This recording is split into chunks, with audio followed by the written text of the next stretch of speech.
Hello everyone, welcome to another episode of Carlton People, and today I've got none other than Mr. Jono Baruch. Mate, special moment. This is a really big moment. Huge. Really big moment. First time we're getting together. Yeah. We've done a few specials together online, virtually. Have. The Kate Simpson special was a big one. We did the 2011 recall. We did at the start of the first lockdown, and then I joined you after I came on the show after the Jack Nunes night. So True. we've had some pretty big moments this year, but I think this one, now that we're actually here having a conversation in person, might just top the list. Mate, you're in my home. Like we've gone full ball. We've done it properly. It's the Hanukkah miracle. It's the Hanukkah miracle. Yeah, no, I'm very comfortable here. So Good. I'm wrapped to be here, and I'm glad to be part of the series. A couple of tough acts to follow in the likes of Kuda and George G, but I'll give it a crack. Hopefully tell a compelling story. Well, you are episode 45, so we're talking guys like Aaron Joseph, Anthony Francina. We've got those type of people for you to live up to. I don't know, do you relate to any of those two? I actually didn't mind Aaron Joseph back in the 09 season. I think he played most of the game. I didn't mind him, like off the rookie list, nuggety little player, just blue collar worked. He was, I'm sure we'll talk about this later, but he was one of the types of players on that era, which was a bit of a, product, but he was decent enough to be in the team and do his job. There's that one game everyone talks about, the game he tagged Gary Ablett and did an okay job on him. Gary Ablett still had 24 touches that day, or that night. I think that was the year Gary won the Brown. Yeah. So, mate, anyway, like I said, pleasure to have you here. I'm really looking forward to uncovering your story. And let's begin. I mean, let's start with how we always start. Talk to me about, how did it all begin? How did you become a Carlton supporter? And how'd you get here? For me, it was all family, really. Yeah.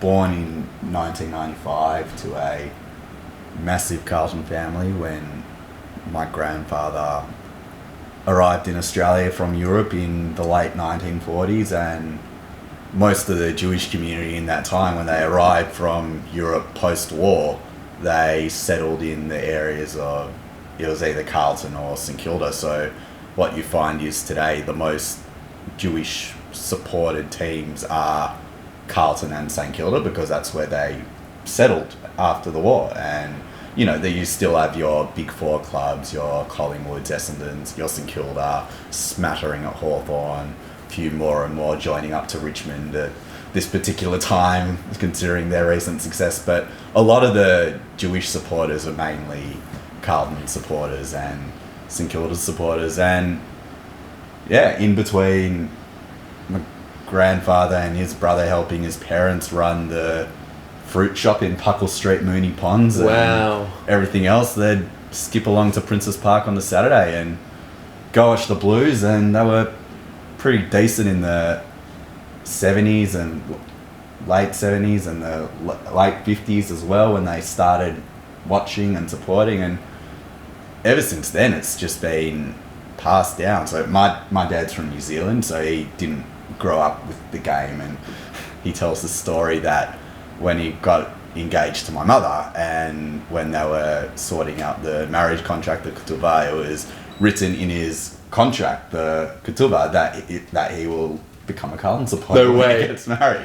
So that sort of become a bit of a joke. So he follows it as much as he can, but he doesn't really have an interest in the game. So I guess my love for footy and my brother's love for footy really comes from sitting at the Friday night table with my grandfather, my uncles, and discuss what goes on. And there's always, much to the chagrin of my grandmother and my aunties and my cousins, there's always, a decent chunk of our Friday night meal, which is footy chat and Carlton chat, and just chewing the fat about what's happened that week and that year, and who's done well and who's done shit and who needs to get dropped and everything like that. So it's all real part of the family, and one of the things that, I love about my footy routine is that a lot of the time it's going with the family. We're all members, me, my brothers, and my uncles and my cousins, and usually it doesn't matter what game that it is in Melbourne, there's usually a bunch of us there sitting we've effectively got a whole row of seats at the MCG and Marvel Stadium, and every week there's usually 4, 5, 6 of us there just sitting there catching up, watching the Blues. So for me, football's very much a family thing. Yep. And it's something that I've grown up with my whole life, and yeah, it's a lovely family affair.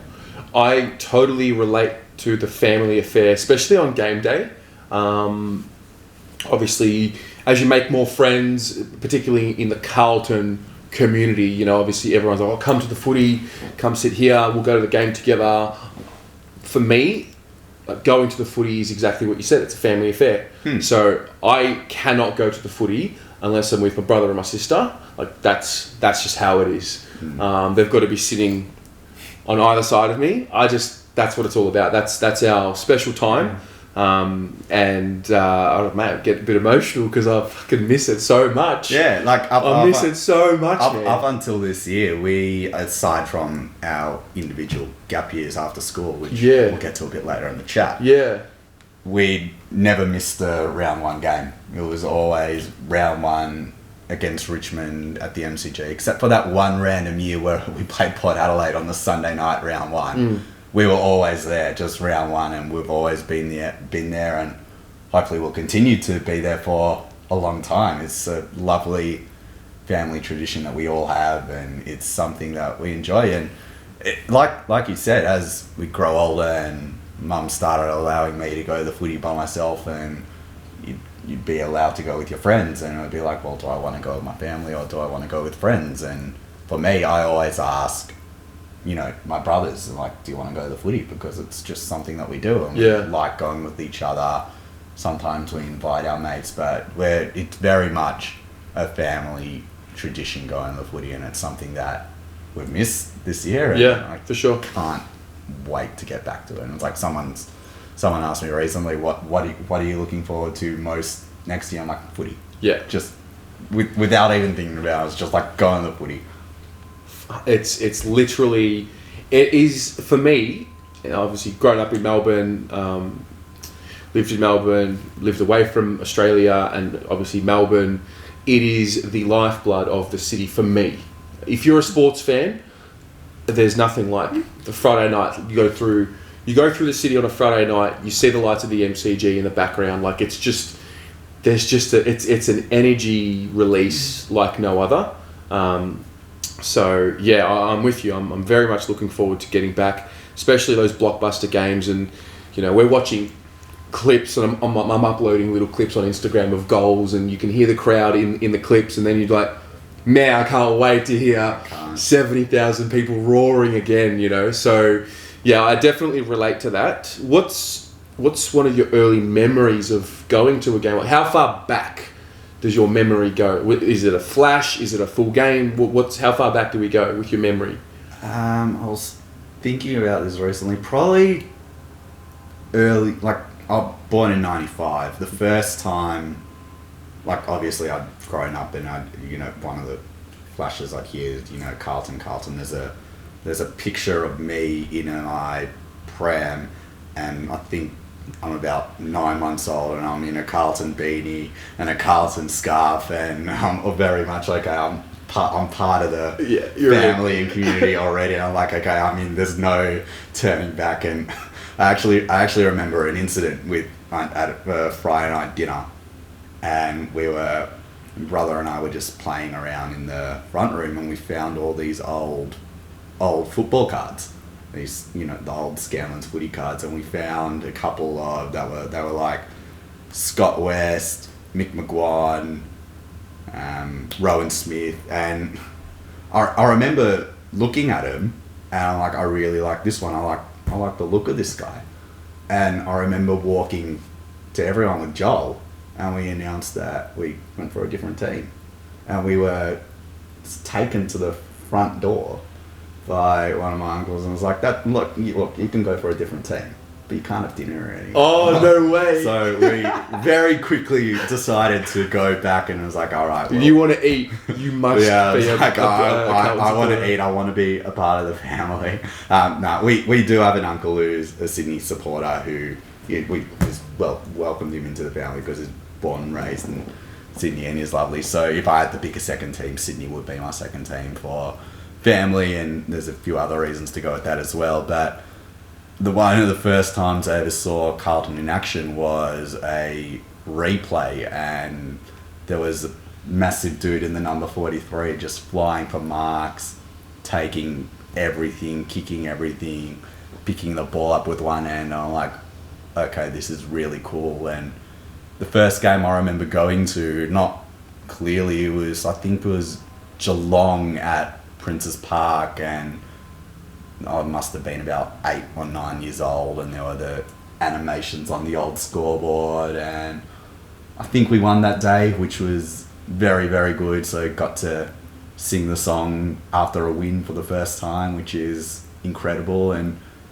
yeah, ever since then it's just been, hasn't been a great deal of, positive memories in recent times, but there've been, the odd ones along the way which stand out to me as just like, okay, that one was a really cool day to be at. I'm glad I got to go to the footy that day. And yeah, there's some days where I'm just like, okay, great, and there's other days where it's just like, why am I here? Yeah. Why do I do that to myself? Yeah. Do you are you the type of person that if let's say we're getting smashed by 10 goals, which unfortunately in our lifetime has been a very much a regular thing, do you leave early and say, fuck this, I've had enough, or do you stay and sit it out? I'm a stay to the end type of person. Yeah. There's one time I remember leaving early, and it was the Adelaide game in 2018. And I turned to one of my brothers, I'm like, I'm going to have to break my rule here. I just can't do it. Yeah. And I remember just leaving. It was sad. And it was like, watching and you're peering over your shoulder, and it's just like something might happen, something might happen. And it's just like, no, couldn't take it anymore. But I'm like to be the type of person that's like, I'm there to stay to the end and win, lose or draw, and like really one of the old-fashioned rusted on. And it's like, when we finally get there, I can be there to say, I was there when we were rubbish and sat through all the big losses, when I'm old and wrinkly and grey, because that's when it might finally happen for us. But, I like being there to the end. I like supporting those that put on the jumper and everyone who wears the jumper with pride, and they're the types of players that I really resonate with. And I look at some of the players that we have on our list now, and I just look at someone like a Sam Walsh, and it's like, okay, yeah, young superstar gun player, can play any position and play it well and just improving. But it's not the fact that it's just an absolute gun that's what gets me. It's the fact that he tugs on his jumper and really plays for that emblem on the front of it. And it's something that really stands out to me, and it's like, okay, we've got you and you've got us. You're going to be here. You're a blue collar worker for that blue jumper, which is something that every Blues fan loves. It's the type of people that you want at your football club. And it's like, you want the absolute rolled gold guns, but you also want the foot soldiers that will be there to be there, play a role, play for the jumper, and just be happy and content doing that. Yeah. Because what makes up some of the great teams, you look at some of the Richmond Premiership teams of recent years, they've had their fair share of guns walk through their teams, but most of them are role players and foot soldiers and players that will bleed for the jumper.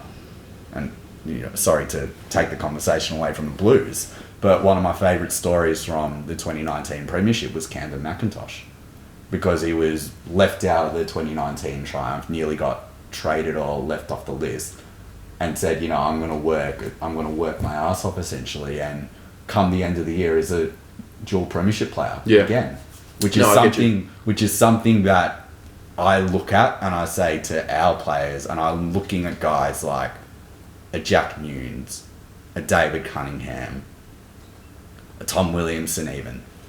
And even though I think Willow's a little bit better than those guys, but it's just like, that's the type of guys that you can aspire to be. And it's like, you don't have to be the best player every week. We want you to go out there, play a role, and bleed for the jumper. Take some hits.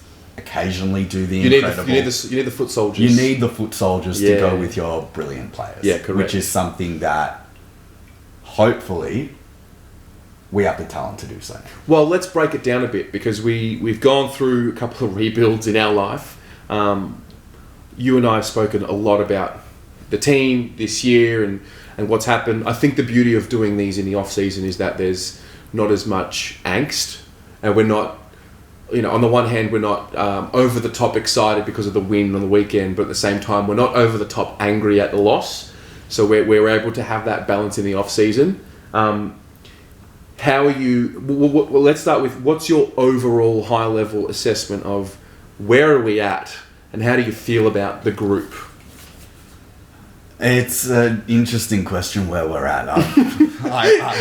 Your answer is very I could feel how much pain that we've had. It's like, no, it's we're in a very delicate spot. And I was having a conversation with a friend a couple of weeks ago, and asked him flat out, we were just talking about footy, what do you think about this? And he said, I'm half not worried, and I'm half terrified. Yeah. Because I thought about it, I'm like, you're actually bang on.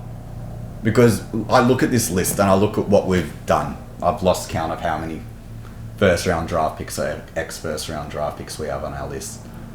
But it looks to me, from an outsider's point of view looking in, that we have the talent or what we think we need to push up to the next level. So I'm in the school of thought that I think we're actually really, really close. Yep. I think we're really close to getting on a run, making a jump into the finals, kind of like what the Lions and St Kilda did, and really saying, okay, we're gonna jump.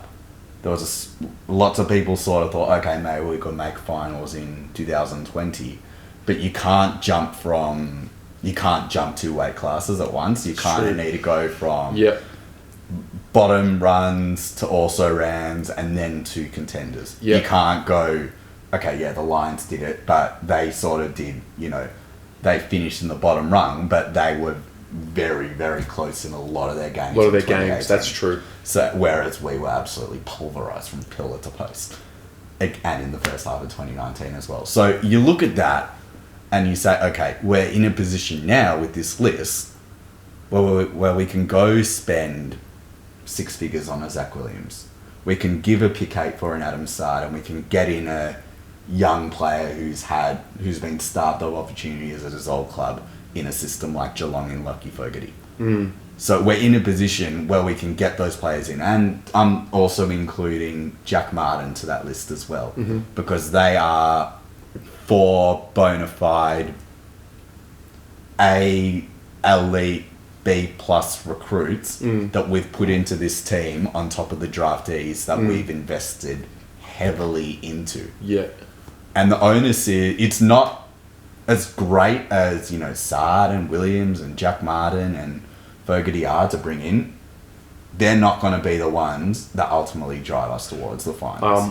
They're fantastic, and they're going to, like a couple of other people have said, they significantly increase the value and the, scareability to other teams of your top 10 players. Yeah.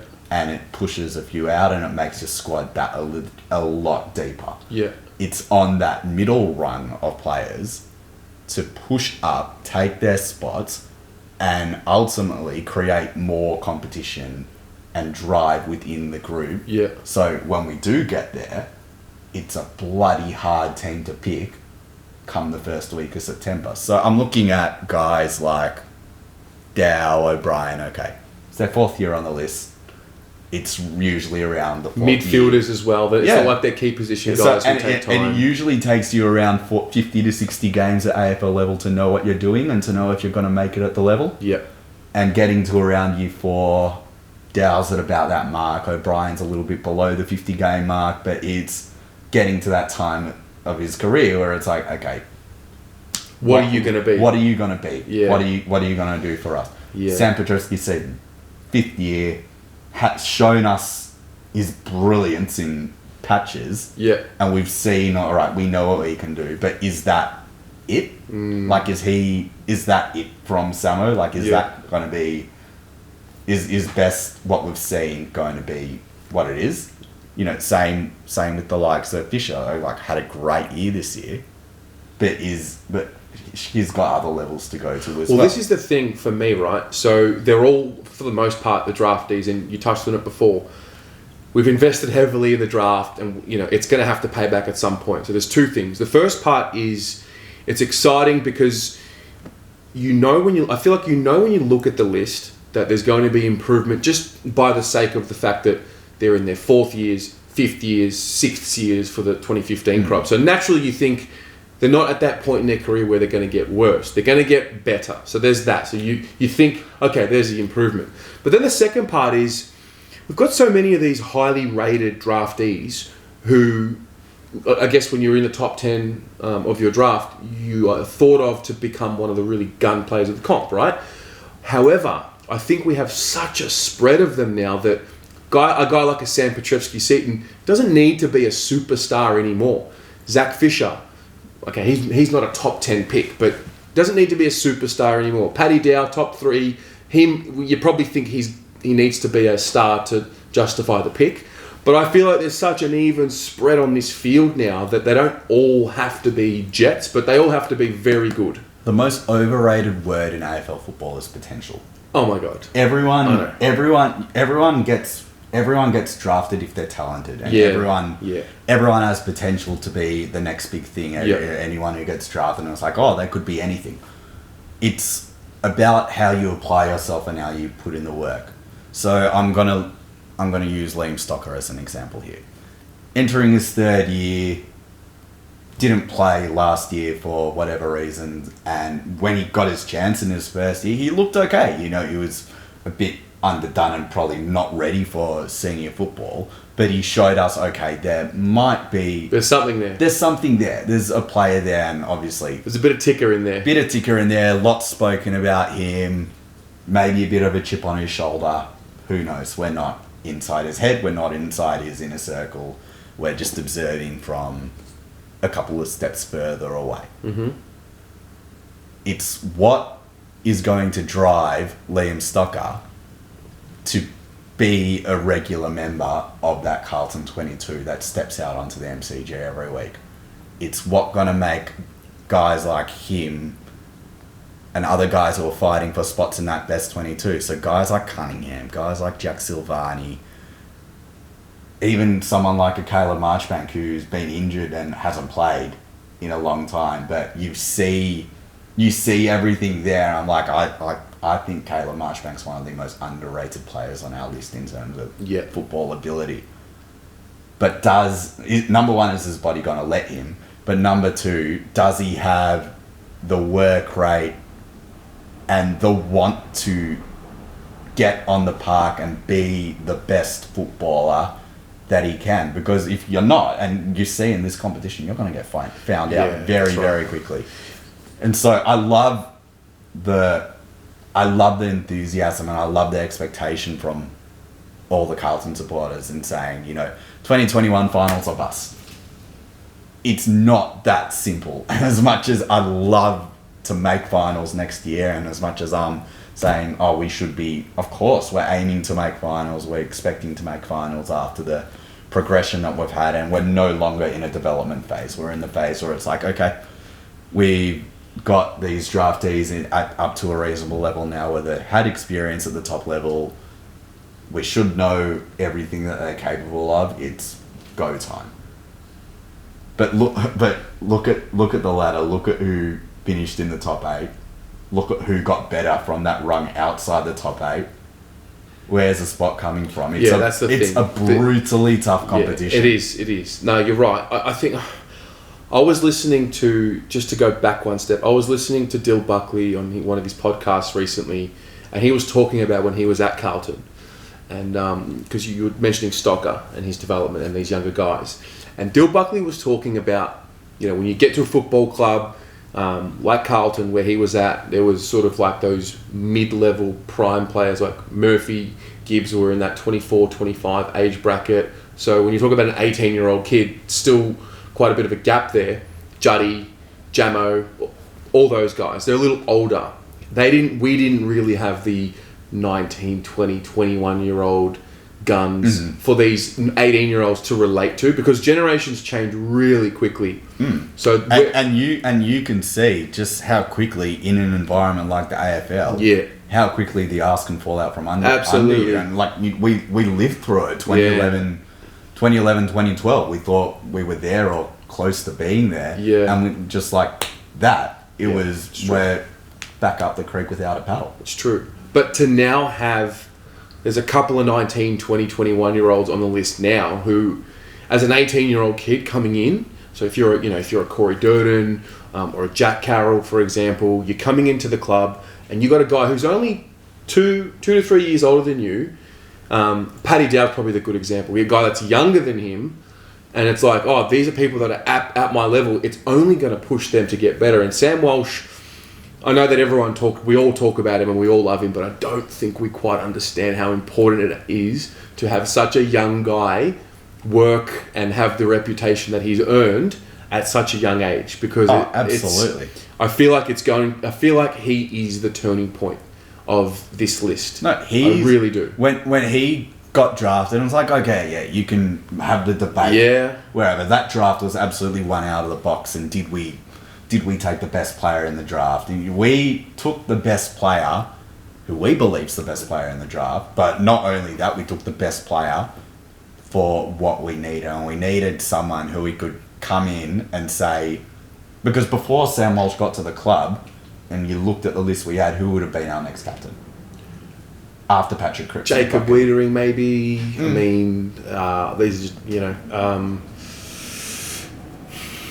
that's probably the only name I could think of. So now you look at what we've got, and after we draft someone like a Sam Walsh, who's got leadership written all over him, and then you have guys like Corey Durden and Jack Carroll come in, and they're looking up and it's like, g'day mate, I'm Sam Walsh.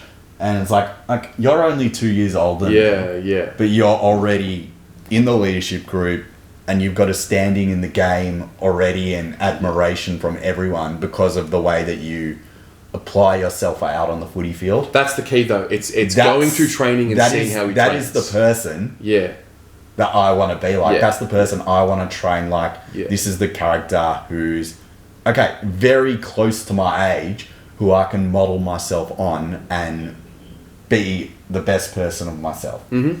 And it's only going to hold us in good stead as a club moving forward to have these guys around. And I think you look at that young midfield group, so you got Walsh, Setterfield, Stocker will crack in there as well. Fingers crossed, we want him to get better. Fingers crossed Dow also comes on. Chuck in a Zach Williams. You got Patrick Cripps as well. It's a potent young group who has the ability to do amazing to go to the next level. I mean, I look at 5 guys right now who I think can have not just really good years, but I'm talking like top 50 in the competition type years. Like I look at Cripps, I look at Zach Williams, I look at Jacob Wiedering, I look at Sam Walsh, and I look at Harry Mackay. As just 5 names off the bat who I look at, I'm like, all 5 of them could have and should have and have the ability, and just the way that the stars are aligning in different ways to really crack into 2021. Walsh was arguably on the cusp of an All-Australian squad selection.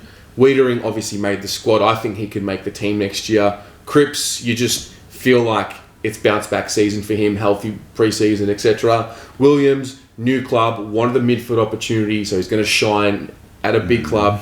And then Harry, I mean... Season finished too early for Harry last year. He was flying. So I'm looking at those 5, just those 5. And then there's others around that too, but I'm starting to get really bullish. So why is it not a finals or failure situation? The reason why I asked that, and this will be a great discussion, is on a few fronts. I understand the reality and the practicality of, hey, it's a tough competition. You can't be so hard on them because really you look at it now and maybe Collingwood comes out on paper.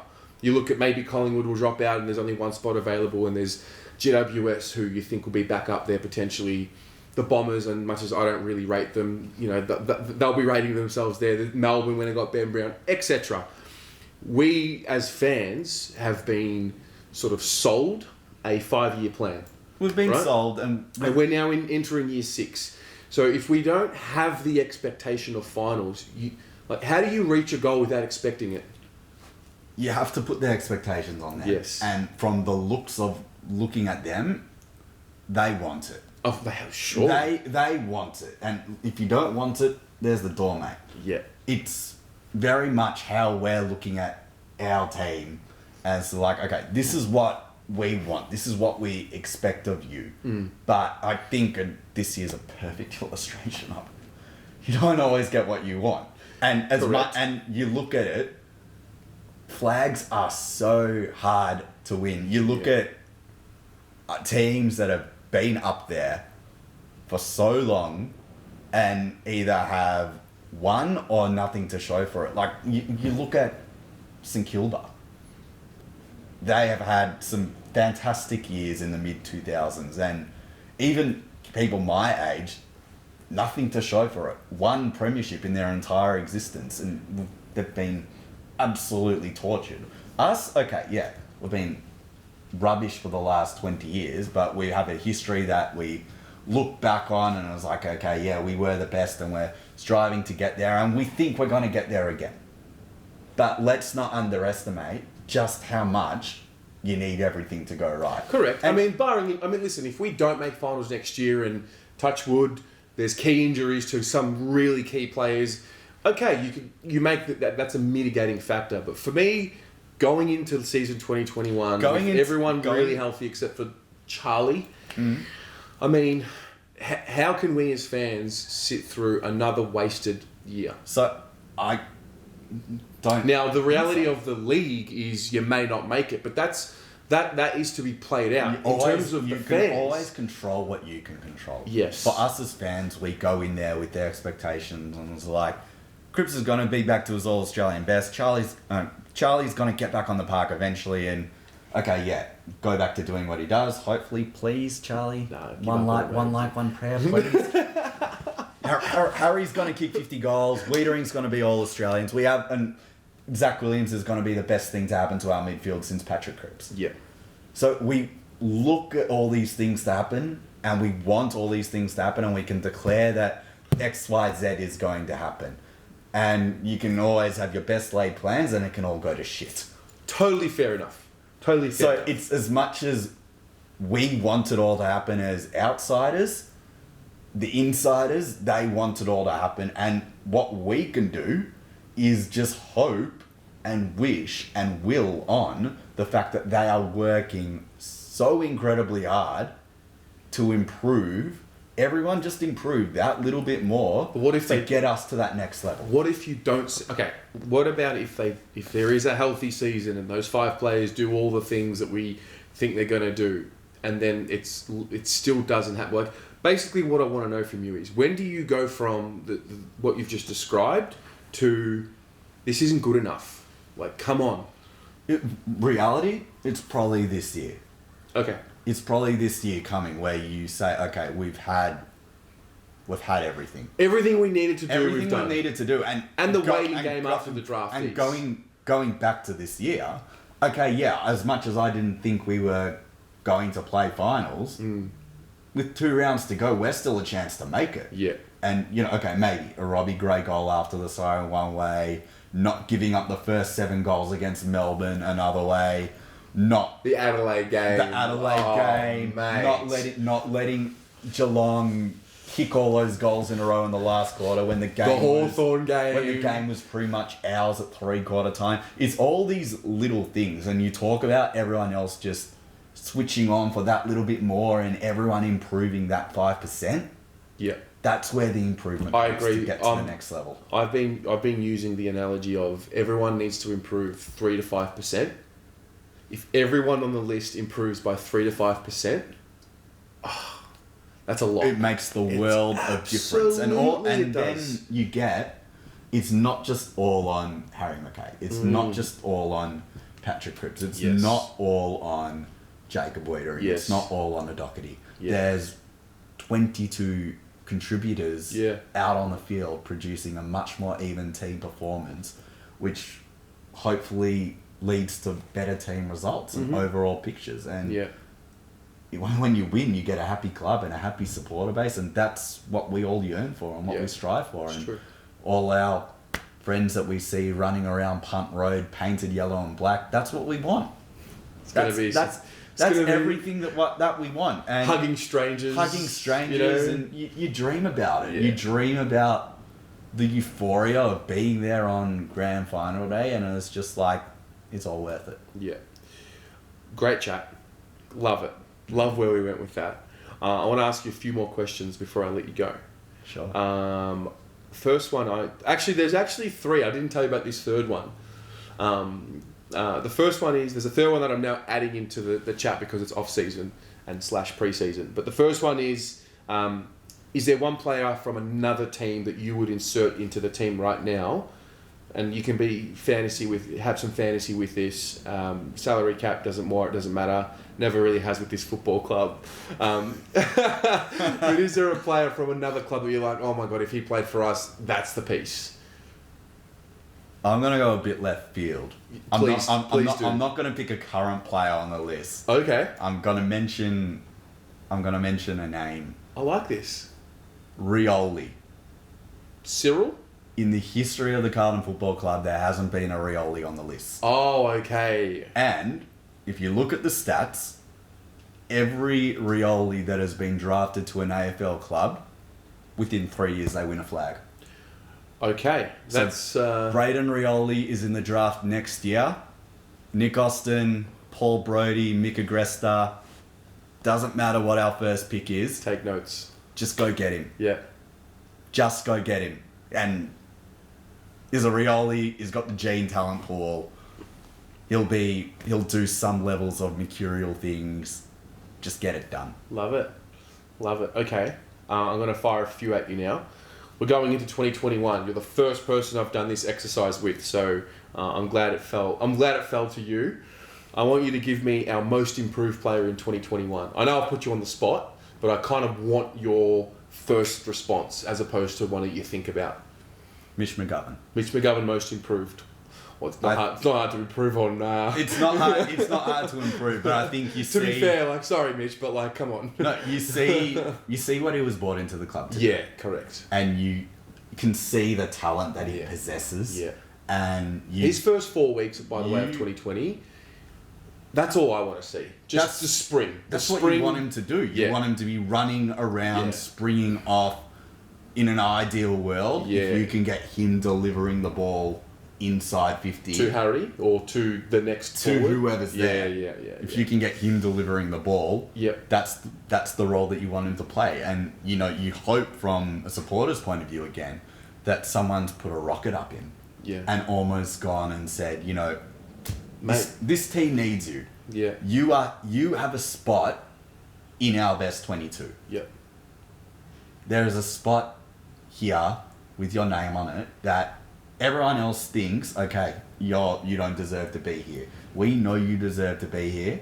Yeah. You need to put the work in. And I really, truly believe this. I think he's going to have a big preseason. He hasn't missed a session yet from everything that you see and what you've been told. Yeah.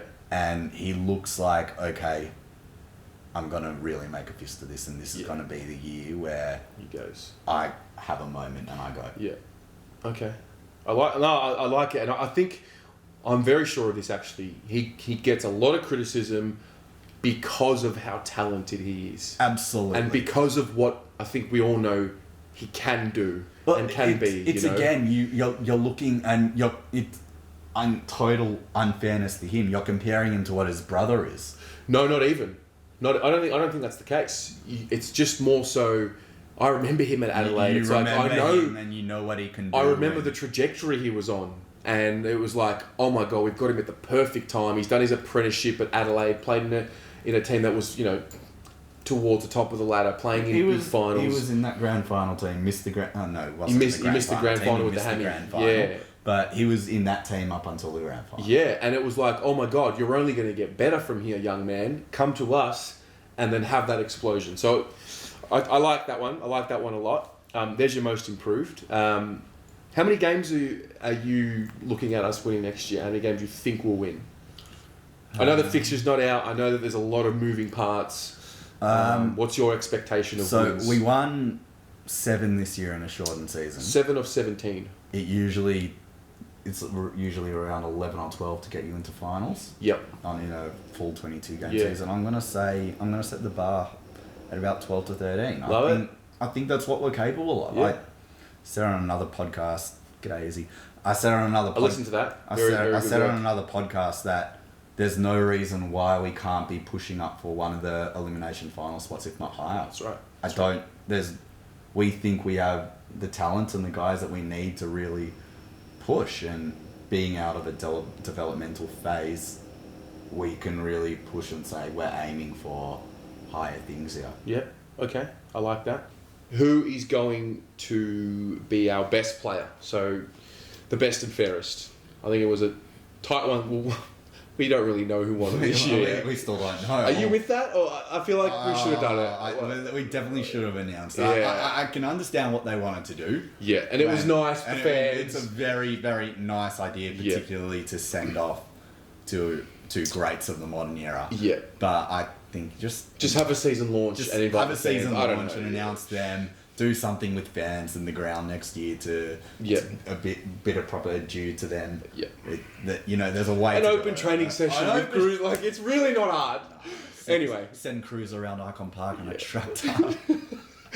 Anyway, we don't want to criticise too much, but we digress. I think Walsh really next year as well will go again, and he could be All Australia next year. Sam Walsh. He could. We could have a few All Australians next year. Just thinking about that. It's true.